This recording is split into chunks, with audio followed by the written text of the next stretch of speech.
एक बार फिर से बुलाइए।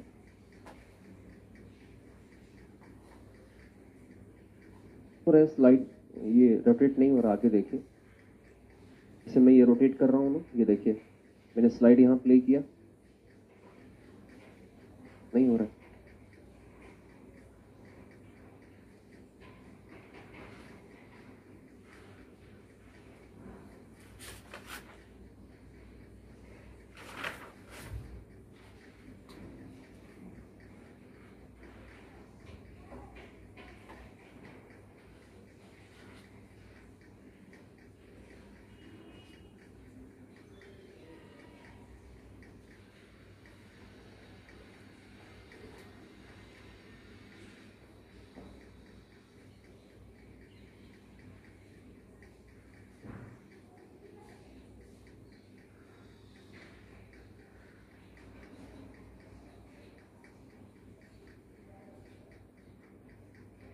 हो रहा ये क्या थी?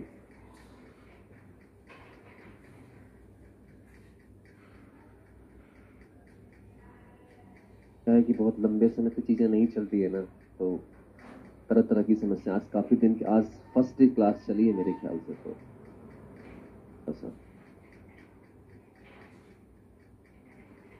कई लोग एकदम इम्पैशनेट हो रहे होंगे कि समय ओह समय बर्बाद हो रहा है, ओह समय बर्बाद हो रहा है।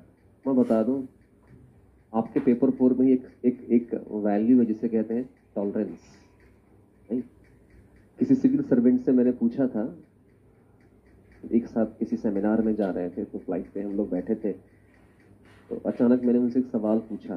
फ्लाइट से इसलिए बोला कि भाई थोड़ा आप लोगों को लगे कि हम भी फ्लाइट पे चढ़े हैं। तो उनसे पूछा मैंने कि ये बताइए, सिविल सर्वेंट के लिए टॉलरेंस कितना इंपॉर्टेंट है। उन्होंने एक सिंगल शब्द में जवाब दिया, हम तनख्वाह उसी के लिए लेते हैं, सहन करने के लिए। पॉलिटिशियन को सहन करना है, अपने उच्च अधिकारियों को सहन करना है, जनता को सहन करना है। जब इन सब से बच जाओ तो दिन भर अगर ऑफिस में रहोगे तो घर में जाके किसका सहन करना है। हम सहन करने का ही तनख्वाह लेते हैं, करने का तनख्वाह नहीं लेते हैं। क्योंकि करने, और अगर कुछ अच्छा काम करो, इसका है अपराधियों का विरोध सहो, तो वहां भी तुम्हें क्या करना है। तो सिविल सर्विसेज सहन करने का ही अपने आप में दूसरा नाम है। सहनशीलता लेकर आइएगा, जरूरी है कि स्ट्रेटेजी के फॉर्म में। अगर नहीं होगा तो फिर हम देखते हैं, नहीं हो रहा है छोड़िए आज, ठीक है। तो हम ये कह रहे थे कि तब तक हम चर्चा करते हैं, इस स्लाइड पर फोकस रखिएगा सर। क्योंकि ये विषय 2013 में आया और 2013 में कुछ परिवर्तन हुए, और परिवर्तनों के साथ 11 में ही परिवर्तन हुआ, और 11 में परिवर्तन के साथ आप देखिए पूरे एग्जामिनेशन का नाम ही परिवर्तित कर दिया गया, और इस परीक्षा का नाम रख दिया गया सिविल सेवा अभिक्षमता परीक्षा, सिविल सर्विसेज एप्टीट्यूड टेस्ट। एक नया शब्द जोड़ दिया गया सिविल सर्विसेज में, एप्टीट्यूड टेस्ट। जबकि इस एप्टीट्यूड, इस अभिक्षमता परीक्षण का जो विषय वस्तु हुआ करता था वो मैनेजमेंट का, प्रबंधन का हुआ करता था। जब हम मैनेजमेंट पढ़ते थे, जब हम मैनेजमेंट के छात्रों को देखते हैं तो उनका एप्टीट्यूड टेस्ट हुआ करता, जैसे कि कैट का, मैट का, जैसा आप सुनते हैं। लेकिन 2011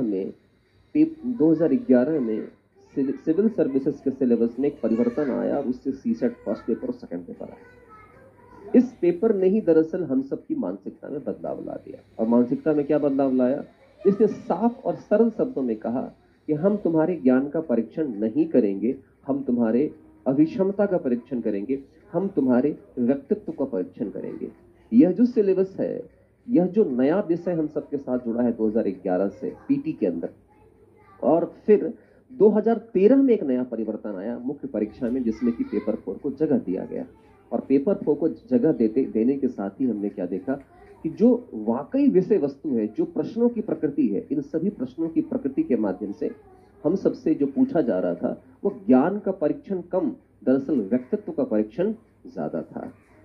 तो पेपर 4 उस दृष्टिकोण में जो परिवर्तन आया है उसको 100% पूर्ण करता है। 100% कैसे पूर्ण करता है? यहां 100% कहने का मतलब, जीएस फर्स्ट पेपर में भी जब जाएंगे वहां भी आपके व्यक्तित्व का परीक्षण हो रहा है सिविल सर्विसेज में। क्योंकि जो प्रश्न पूछे जा रहे हैं, फर्स्ट पेपर हो, सेकंड पेपर हो या थर्ड पेपर हो, जो भी प्रश्न पूछे जा रहे हैं, इन प्रश्नों में ज्ञान का परीक्षण कम, आपके समझने की क्षमता, आपके विचारने की क्षमता, आपकी तार्किक क्षमता, आपकी विश्लेषण करने की क्षमता, आपकी टिप्पणी करने की क्षमता, किसी विषय वस्तु पर प्रकाश डालने की क्षमता, इन सभी के माध्यम से आपके व्यक्तित्व में विद्यमान विभिन्न मूल्यों को उजागर करने का प्रयास किया जा रहा है। इस बात को याद रखिएगा। कोई व्यक्ति बोलता है, जब कोई व्यक्ति बोलता है तो उससे उसके व्यक्तित्व का 50% संभव हो पाता है, लेकिन जब कोई व्यक्ति बोलता है और साथ साथ क्या करता है, लिखता है, उससे उस व्यक्ति के 100% उसके व्यक्तित्व का परीक्षण संभव होने की संभावना रहती है।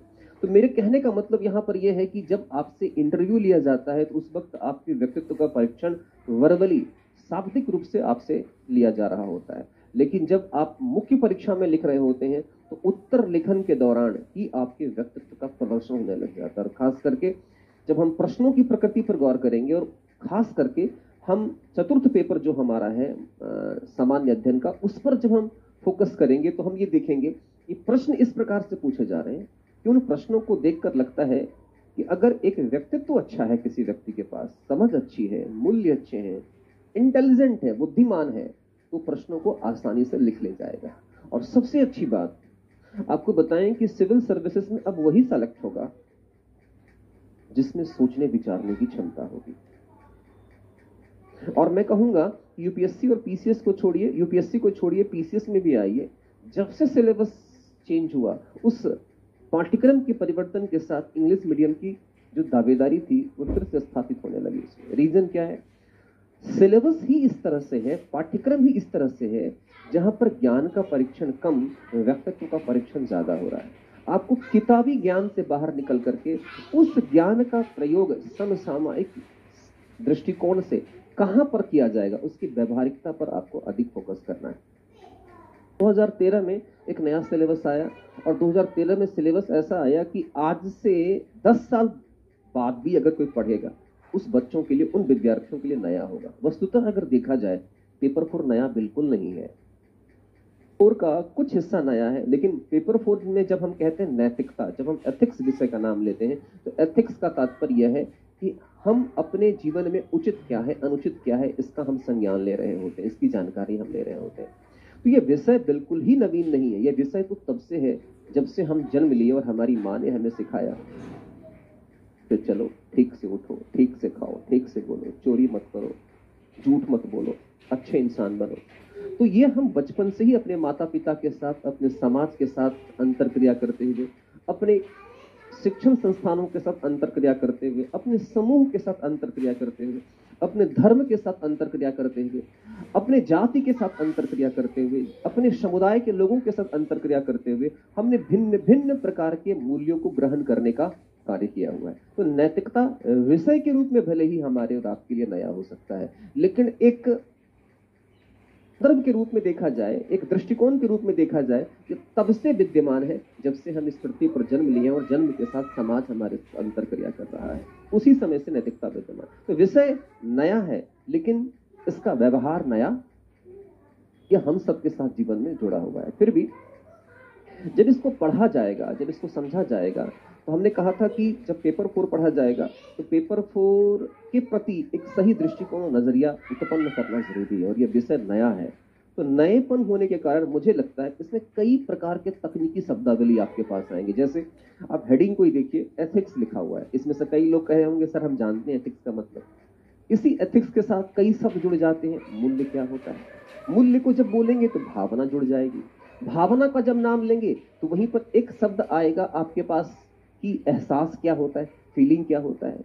इसी के साथ और जोड़ेंगे तो एक शब्द एथिक्स आएगा, एक शब्द मोरालिटी आएगा। अब जरा सोचिए, एक एथिक्स वर्ड्स को जब हम पकड़ते हैं तो उसके इर्द गिर्द कम से कम 7-8 वर्ड और आ जाते हैं। और ये सारे शब्द जैसे इन पेपर 4 की चर्चा कर रहे होंगे, इस पूरी परिचर्चा में हम प्रतिदिन किस शब्द का प्रयोग करेंगे? भावना। हम किसका प्रयोग करेंगे? उचित का, अनुचित का। हम प्रयोग करेंगे मूल्य का, हम एहसास का। तो जब तक इन शब्दों का वास्तविक अर्थ हम नहीं समझ पाएंगे तब तक हम इसका सही तरीके से मूल्यांकन भी नहीं कर पाएंगे। इसी तरह से शब्द दिया हुआ सत्यनिष्ठा, इंटीग्रिटी। अब जैसे शब्द दिया हुआ इंटीग्रिटी, अब इंटीग्रिटी क्या है? अब इंटीग्रिटी अगर किसी ने इंग्लिश में पढ़ा है तो उसको लगेगा कि हम इंटीग्रिटी का मतलब हम जानते हैं, हम सबको पता है। लेकिन आप इंटीग्रिटी को देखेंगे, इंटीग्रिटी अपने साथ दो और डायमेंशन खोलता है, प्रोबिटी का और ऑनेस्टी का, क्योंकि honesty plus probity equal to integrity. अब पर्सनालिटी के तीन डायमेंशन है, इंटीग्रिटी, ऑनेस्टी, प्रोबिटी। अब तीनों का मतलब अगर आप को इंग्लिश शब्दकोश में जाएं और इसके हिंदी भावार्थ को अगर तलाशने की कोशिश करें तो आपको यह प्राप्त होगा, तीनों का तात्पर्य ईमानदारी है। इंटीग्रिटी मतलब भी ईमानदारी, प्रोबिटी मतलब भी ईमानदारी, ऑनेस्टी मतलब भी ईमानदारी। तो अंतर क्या है? बृहद अंतर है। मैं सामान्यतः अगर बात करूं, integrity is the mother of all foundation values, सभी मूल्यों की मां है। सारे मूल्य सत्यनिष्ठा में आकर समाहित हो जाते हैं। प्रोबिटी कुछ और है। प्रोबिटी क्या है? सार्वजनिक जीवन की ईमानदारी। इसके आयाम बड़े विस्तृत हैं। अब ऑनेस्टी क्या है? इसके आयाम व्यक्तिगत जीवन से संबंधित। तो एक बात जरा गौर करिए, ईमानदारी शब्द के तीन इंग्लिश, ईमानदारी शब्द के कितने इंग्लिश? तीन, इंटीग्रिटी, ऑनेस्टी और प्रोबिटी। अब ये तीनों तीन तरह से, अगर आप बैकईयर क्वेश्चंस में हम जब आपको ले जाएंगे, देखिएगा कहीं पूछ रहा होगा इंटीग्रिटी क्या है ये बताओ, कहीं पूछ रहा होगा प्रोबिटी क्या है ये बताओ। इसका मतलब जिसको शब्दों के बीच में सही प्रकार से तुलनात्मक अंतर करना नहीं आएगा, सही प्रकार से चीजों के बीच में भेद करना नहीं आएगा और उसके वास्तविक अर्थ को नहीं समझेगा, उसके तकनीकी अर्थ को नहीं समझेगा, वो कभी भी सही उत्तर का प्रस्तुतिकरण भी नहीं कर पाएगा। विगत वर्ष के प्रश्न में क्या हुआ, एक जगह लिखा था, हिंदी मीडियम के विद्यार्थियों के साथ बड़ा ही वो आपदा की स्थिति की तरह अपने आप में प्रस्तुत हुआ। 2014 का जो प्रश्न आया, 2014 में एक प्रश्न पूछ दिया, कहा ईमानदारी से क्या समझते हो, और नीचे क्या लिख दिया? प्रोबिटी। नहीं, लोगों ने क्या किया, ईमानदारी को व्यक्तिगत जीवन के संदर्भ में चर्चा कर दिया, लेकिन प्रोबिटी क्या है? कहता probity is much more than financial honesty, वह वित्तीय ईमानदारी से कुछ अधिक है, या सार्वजनिक जीवन की ईमानदारी है। लोग वही गलती कर बैठे, लिखना कुछ और था, लिखकर कुछ और आया। तो इससे एक बात और पता चलता है, इसी तरह से जैसे आप आते हैं, अगला वर्ड है एप्टीट्यूड लिखा हुआ है। एप्टीट्यूड का मतलब अभिक्षमता। अब ये पूर्णतः नया होगा, हिंदी माध्यम के छात्र छात्राओं के लिए पूर्णतः नया होगा।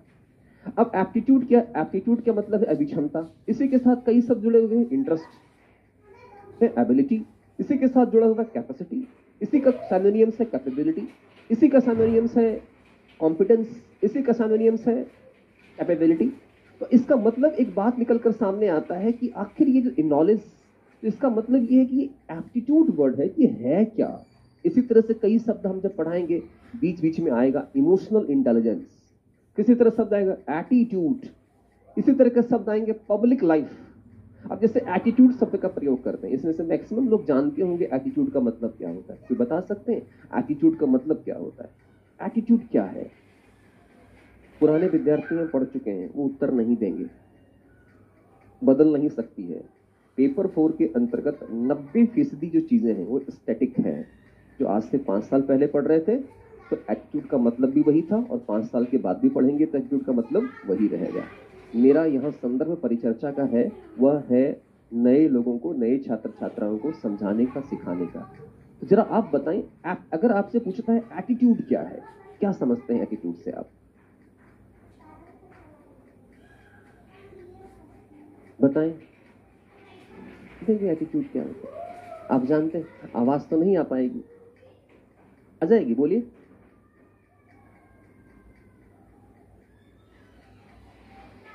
नहीं आ रही ना? नहीं आ रही, अच्छा कोई बात नहीं, बैठ जाइए, इधर से बात कर लेते हैं। इधर से मैं कुछ करता हूँ, आज मैं दिमाग लगाता हूँ कि आप लोग जो उधर बैठे हैं उनको भी बोलने का मौका मिले। मैं कुछ दिमाग लगाता हूँ, मैं लगा दूंगा दिमाग, एक शीशा ही हटवा दूंगा बीच से। हाँ, आप में से बताएं, कोई एटीट्यूड का मतलब क्या समझते हैं? कोई बताना चाहेंगे आप में से?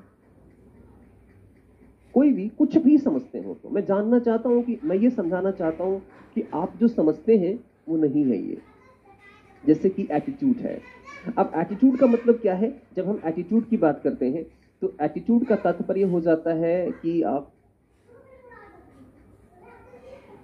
रूबी की जो दोस्त है संगीता, संगीता के भाई की शादी है सुधीर की, सुधीर की शादी में संगीता एकदम से ब्यूटी पार्लर जाकर मुंह पर एकदम पोत पात के एकदम से सज धर कर एकदम से रेडी है। और संगीता और रूबी में बड़ी अच्छी दोस्ती है। तो भैया की शादी का रिसेप्शन है। तो रिसेप्शन के दिन क्या होता है, जो संगीता है, खासकर लड़के की जो बहन होती है, वो लड़का खुद को सोच रहा होता है कहीं का राजकुमार है। लड़के का जो बहन होती है, वो खुद को परी और राजकुमारी समझ रही होती है। तो वैसी स्थिति में क्या होता है कि रूबी आती है रिसेप्शन में और वो क्या करती है, संगीता से बात करना चाहती है, लेकिन उसके आव भाव इस प्रकार से हैं जैसे लगता है कि आज वो रूबी को जानते ही नहीं। तो रूबी के मुंह से तपाक से निकल, बगल में खड़ी रूपा है, रूपा कहती है देखो देखो चमक रही है। तो रूबी कहती है बड़ा एटीट्यूड दिखा रही है। यही होता है ना मतलब। तो एटीट्यूड का मतलब हम सब क्या समझते थे, घमंड। एटीट्यूड का मतलब हम लोग क्या समझते थे, अहंकार। नहीं, गलत है। हाँ सर। फिर नजरिया क्या है, फिर दृष्टिकोण क्या है ना, कुछ प्रश्न है।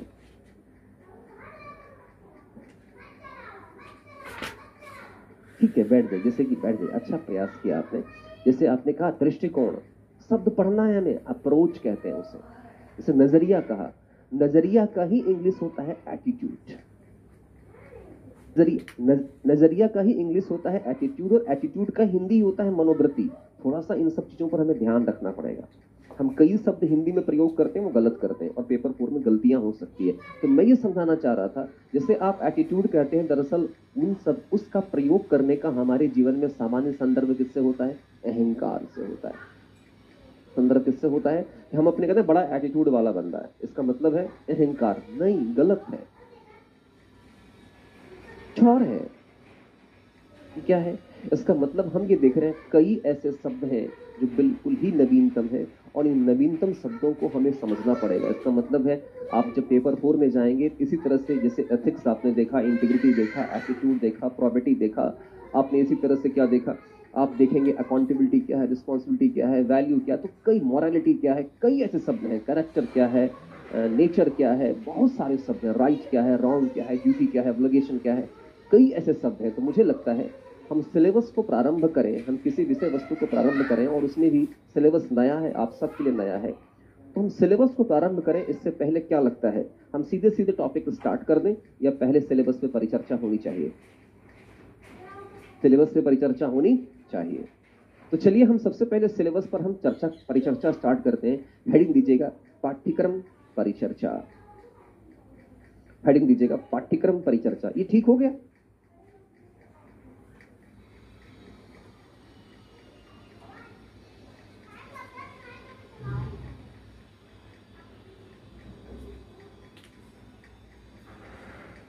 छोड़ दीजिए, सुनिए, आप वो स्क्रीन ला दीजिए हमारा। जरूरत नहीं है कल इसकी, अब इसकी जरूरत खत्म हो गई, हम कल से इस पर काम करेंगे। स्क्रीन ला दीजिए हमारा लिखने वाला। फिर क्या गया, हम लोग स्टार्ट करने जा रहे हैं पाठ्यक्रम पर परिचर्चा। सबसे महत्वपूर्ण बात जो आप सबको समझनी है वो ये समझिएगा कि हम किस पे चर्चा कर रहे हैं। हम चर्चा कर रहे हैं पाठ्यक्रम पर। मेरी हैंडराइटिंग बहुत अच्छी नहीं है, इसलिए माफी चाहता हूं, कोई शब्द अगर समझ में नहीं आए तो आप हमसे पूछ लीजिएगा। पाठ्यक्रम,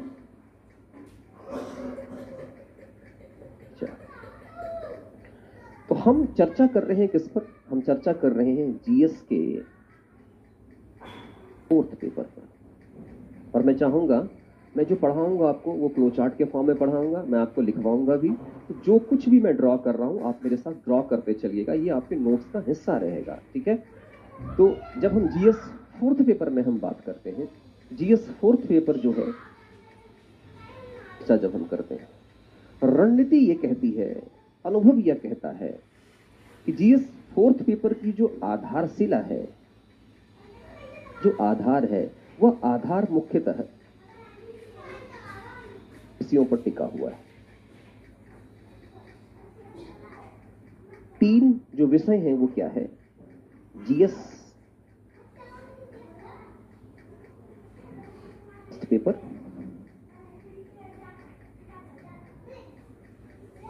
second paper, yes.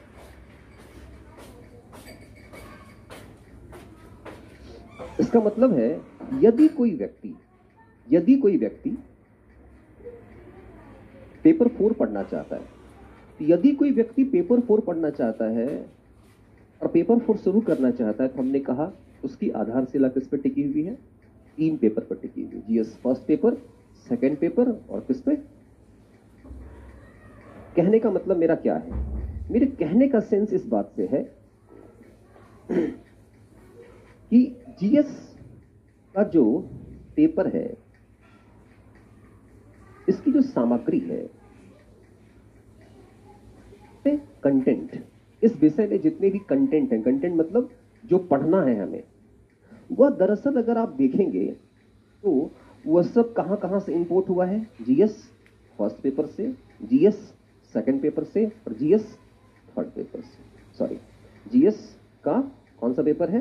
Third paper से। इसका मतलब है जीएस फोर्थ पेपर के अंदर जितनी भी सामग्री है, उन सभी सामग्रियों का निवेश, उन सभी सामग्रियों का आगमन कहां से हुआ है? जीएस फर्स्ट पेपर से, सेकंड पेपर से और थर्ड पेपर से। इसका मतलब है एक अच्छी रणनीति क्या कहती है?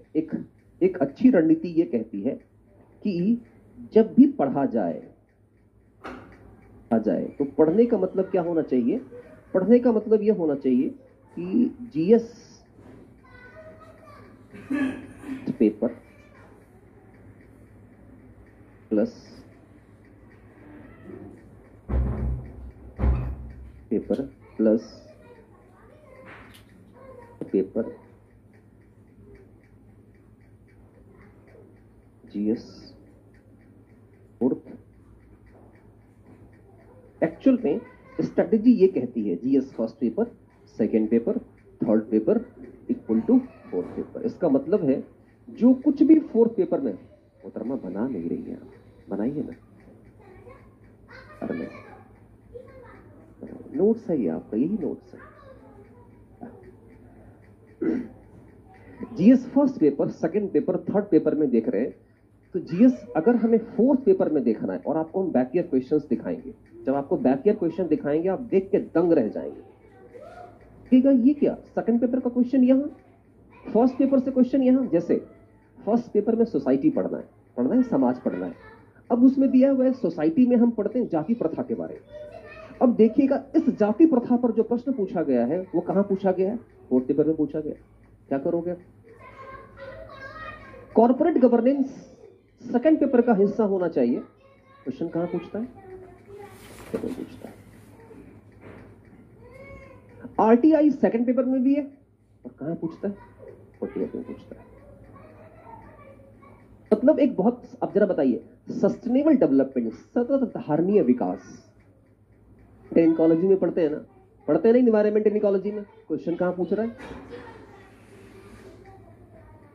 मतलब एक बात तो सुनिश्चित है कि जो प्रश्न पूछे जा रहे हैं उस प्रश्न का आयाम हमें यह प्रदर्शित करता है कि प्रश्न हम भले ही पेपर 4 में पूछ रहे हैं, लेकिन उसकी सामग्री अन्य पेपर से उठाने की कोशिश की जा रही है। जैसे आपने से पॉलिटिकल साइंस के कई लोग छात्र होंगे, आपने पढ़ा होगा रॉल्स को, पढ़ा है ना? रॉल्स को तो पढ़ा है ना, रॉल्स को। अब रॉल्स पॉल साइंस का है। इसका मतलब एक तरह से देखें और रॉल्स का जो जस्टिस की थ्योरी है, पैरेटो ऑप्टिमैलिटी की थ्योरी है, मैं टेक्निकल वर्ड बोल रहा हूं उनके लिए जो कि विषय से जुड़े हुए हैं। अब जरा देखिए, पैरेटो ऑप्टिमैलिटी जो है वो पॉलिटिकल साइंस का विषय है, जस्टिस का विषय है, वहां सेकंड पेपर का विषय है। क्वेश्चन कहां पूछ रहा है? फोर्थ पेपर में। चाणक्य कहां का विषय है?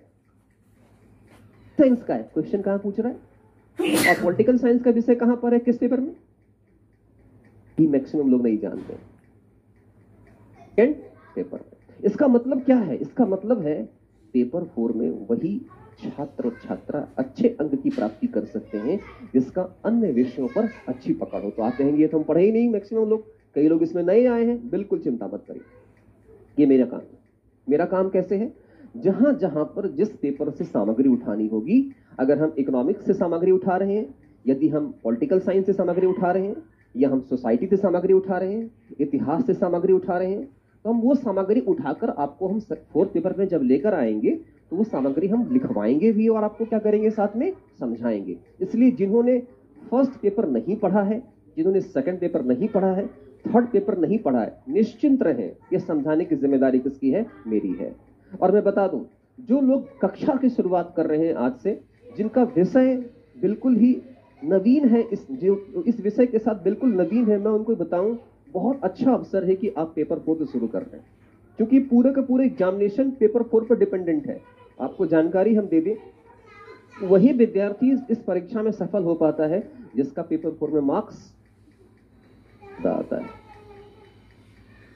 उसका मतलब दूसरी चीज क्या है, और पेपर 4 का जो विषय है, उस विषय की सबसे बड़ी खासियत क्या है, आपको विषय को पढ़ने की जरूरत भी नहीं है और अन्य विषयों के साथ जोड़ना भी है। दोनों चीजें, साकार भी है और नाकार भी है।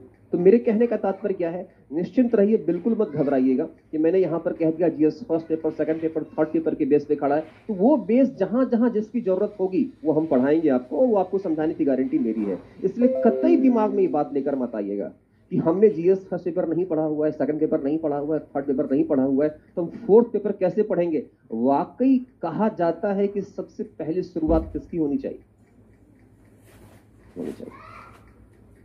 ये अच्छी अपॉर्चुनिटी है। लेकिन मैक्सिमम लोग स्टार्ट क्यों नहीं करते फोर्थ पेपर से, डर सा बना रहता है लोगों के दिमाग में।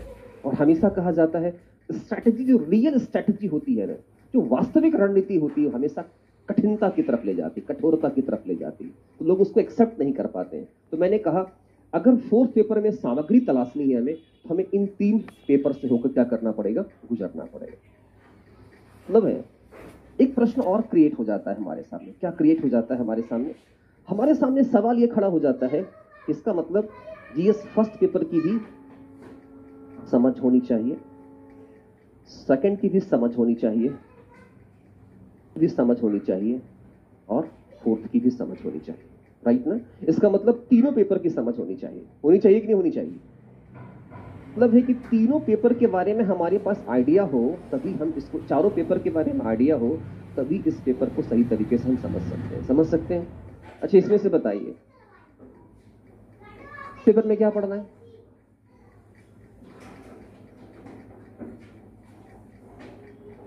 क्या पढ़ना है, थर्ड पेपर में क्या पढ़ना है,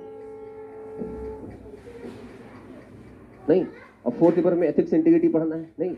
अब देखिए, आप सबने तो सिलेबस को समझ लिया, आप सबको सिलेबस की हेडिंग याद है, बहुत अच्छी बात है। मैं हमेशा से एक बात कहता आ रहा हूं, आज से 4 साल पहले के जो बच्चे आ रहे थे उनको सिलेबस नहीं पता था, सिलेबस की हेडिंग क्या। आपको सिलेबस याद है, इसका मतलब आप ज्यादा सजग है। लेकिन एक बात बताइए, क्या आपने कभी महसूस किया है कि GS first paper, second paper, third paper, fourth paper, ये चारों पेपर एक दूसरे के साथ जुड़ा हुआ है।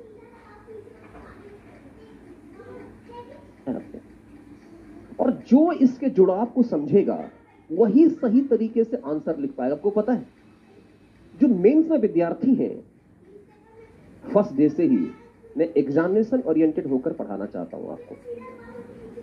परीक्षा का दृष्टिकोण है, उसी दृष्टिकोण को लेकर हम चले, क्योंकि हमारा अंततः जो अंतिम लक्ष्य है, वो अंतिम लक्ष्य है किसको प्राप्त करना, सफलता प्राप्त करना। सफलता कैसे प्राप्त होगा, प्रश्नों के साथ 2-4 करेंगे तभी हम सफलता प्राप्त कर सकते हैं। तो अगर आप इनको देखेंगे, तो मैं ये बताना चाह रहा था कि अगर आप इनको देखेंगे तो उनका जो दृष्टिकोण है इस सिलेबस के प्रति, जो उनका विचार है वो सिलेबस के प्रति बिल्कुल ही अलग है, एकदम हटकर है। उनको अगर आप फोर्थ पेपर में क्वेश्चन दे दीजिए, वो क्या करते हैं, थोड़ा कंटेंट फर्स्ट से उठाए, सेकंड से उठाए, थर्ड से उठाए, फोर्थ पेपर की थ्योरी को लगाए और एक उत्तर लिख दिए। किसी भी विद्यार्थी को अगर 20 प्रश्न पूछा है, किसी को भी क्वेश्चन से ज्यादा नहीं आता है। क्वेश्चन एकदम नए होते हैं हर विद्यार्थी के लिए। 5 क्वेश्चन डिट्टो रहेगा कि आप जो पढ़े हैं वो आ जाएगा, 15 क्वेश्चन एकदम से आपके लिए क्या होगा, नया। तो लिखते कैसे हैं उत्तर, पता है कैसे लिखते हैं, वो सारे पेपरों को मिलाकर एक कंटेंट तैयार कर देते हैं। किसी भी मेंस क्वालिफाइड विद्यार्थी से पूछिए कि भैया या दीदी ये बताइए, क्या आपको सारे प्रश्न आते थे, कहेंगे नहीं, लेकिन उस सारे प्रश्नों को लिखे तभी तो उनको मार्क्स मिला है। तो सारे प्रश्नों को कैसे लिख लिए, वो सारे प्रश्नों के पीछे ये उनका सबसे बड़ा रहस्य था, क्योंकि सारे प्रश्नों को लिखते, अगर सेकंड पेपर लिख रहे हैं तो वो क्या कर रहे हैं, कंटेंट थोड़ा कहां से उठा लिए? फर्स्ट से, थोड़ा कहां से उठा लिए? थर्ड से, और थोड़ा कहां से उठा लिए? फोर्थ से। क्योंकि किसी भी विषय वस्तु का सामाजिक आयाम है, ऐतिहासिक आयाम है, भौगोलिक आयाम है कि नहीं है? उसका संवैधानिक आयाम है, उसका आर्थिक आयाम है, उसका तकनीकी आयाम है, उसका पर्यावरणीय आयाम है, उसका नैतिक आयाम है कि नहीं है? बस इसी दृष्टिकोण को पकड़ लिया और क्या कर रहे हैं? वो घुमा रहे हैं चीजों को। और आप और हम सब क्या कर रहे हैं? मेरे जैसे लोग जो असफल हो गए, वो क्या कर रहे थे? जब फर्स्ट पेपर पढ़ रहे थे तो उसको वही हिस्ट्री पढ़ रहे थे, हिस्ट्री दिखाई पड़ रहा है, लेकिन वो भूल गए। वैसे हिस्ट्री मुझे नहीं आती बहुत ज्यादा। अगर हिस्ट्री पढ़ रहे हैं तो अगर वैदिक काल में पढ़ रहे हैं तो वैदिक काल के समाज, अगर हम हड़प्पन सिविलाइजेशन पढ़ रहे हैं या वैदिक काल की सामाजिक व्यवस्था को पढ़ रहे हैं, तो उस सामाजिक व्यवस्था को हमने देखा हड़प्पन सिविलाइजेशन में सामाजिक व्यवस्था कैसी थी, वैदिक में कैसा हो गया, फिर आपका महाजनपद काल में कैसा हो गया सामाजिक व्यवस्था, उसके बाद मौर्य में कैसा हो गया, फिर मौर्य के बाद कौन आता है? शुंग आता है, जो भी है, शुंग आता है, सातवाहन आता है, गुप्ता आता है, फिर हम मॉडर्न से हम मिडिवल से मॉडर्न। तो उसने एक पॉइंट उठाया, वो पूरी तक चला गया। ये जो प्रोसेस है कोरिलेशन का, जिसने मेंस में इस पूरे बीज को पकड़ लिया, जिसने इस कीमिया को, जिसने इस रसायन को पकड़ लिया, उसको सफलता सुनिश्चित हो गई। हमें सबसे पहले क्या करना है? हमें सिर्फ सिलेबस को खत्म नहीं करना है, हमें इसकी कीमिया को, कीमिया क्या होता है? हाइड्रोजन प्लस ऑक्सीजन कैसे बनता है, ये कीमिया है। उसके उस रसायन के, उस जो उत्तर का रसायन है, उस रसायन को बनाने की जो पद्धति है, उसको पकड़ना पड़ेगा, तभी हम सफल हो पाएंगे। इसका मतलब है, हमें लगता है सबसे पहले एक समझ होनी चाहिए पूरे सिलेबस की कि वाकई चारों पेपर क्या है। तो मैं चाहता हूं कि कई लोग नए हैं और मुझे लगता है 7-8 महीने के बाद क्लास रिज्यूम हो रहा है, तो थोड़ा आप सबके दिमाग को हम पूरे सिलेबस के साथ जोड़ भी दें। तो अगर आप कहें तो मैं एक संक्षिप्त परिचय, जो आपकी मन पर है, संक्षिप्त परिचर्चा संपूर्ण सिलेबस की पेपर 4 के संदर्भ में करते हुए मैं पेपर 4 की तरफ प्रवेश करूं। करें संक्षिप्त परिचर्चा। और आप देखिएगा, जिस परिचर्चा को मैं आगे बढ़ाने का प्रयास कर रहा हूं, इस परिचर्चा के साथ आपको मैं अभी आंसर राइटिंग का एक बहुत बड़ा कीमिया दूंगा, एक बहुत बड़ा एक रासायनिक सूत्र मैं आपको दूंगा। आइए, जब हम जीएस बनाते चलिएगा मेरे साथ, जब हम GS first paper, second paper और थर्ड पेपर की हम बात करते हैं, फोर्थ पेपर की बात करते हैं, तो एक्चुअल में क्या कहती है हमारी समझ? कुछ कहती है हमारी समझ। क्या कहती है कि चारों पेपर है क्या?